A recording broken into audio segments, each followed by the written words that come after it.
Hello friends, எல்லாருக்கும் வணக்கம். நம்ம வயல் யூடியூப் சேனலுக்கு உங்களை அன்போடு வரவேற்கிறேன். இன்னைக்கு ஒரு சூப்பரான வீடியோ தான் உங்களோட ஷேர் பண்ண போகிறேன். அடிக்கிற வெயிலுக்கு நானும் என் பொண்ணும் தொட்டியில் இறங்கிட்டோங்க. என் பொண்ணு ரொம்ப சந்தோஷப்பட்டா. அவளுக்கு சந்தோஷம் எவ்வளோன்றதை நீங்களே பாருங்க. அவள் இப்போவே நீச்சல் அடிக்க ரொம்ப ஆர்வமாக இருக்கா. ஆனால் இங்கே நேரம் கரண்ட் இல்லை. தொட்டியில் இருந்த தண்ணியில் நாங்கள் எல்லாரும் வச்சுட்டு இருந்தோம். 1 மணி நேரத்துக்கு மேலே நாங்கள் தொட்டியில் குளிச்சுட்டு இருந்தோம். ரொம்ப சந்தோஷமாக இருந்தா பாப்பா. இங்கே பாருங்க, நீச்சல் அடிக்கிற மாதிரிலாம் ட்ரை பண்ணுறா. பாப்பா ரொம்ப ஹாப்பிங்க. நாங்களும் அதனால ரொம்ப ஹாப்பியாக இருந்தோம். சளி பிடிச்சிக்க கூடாதுன்றதுக்காக அவளுடைய தலையை மட்டும் நினைக்காம நாங்கள் பார்த்து பார்த்து வச்சுருந்தோம்.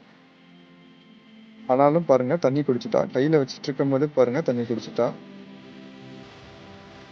நாக்க நீட்டுறா பாருங்க. இந்த வீடியோ உங்களுக்கு பிடிச்சிருந்தா லைக் பண்ணுங்க.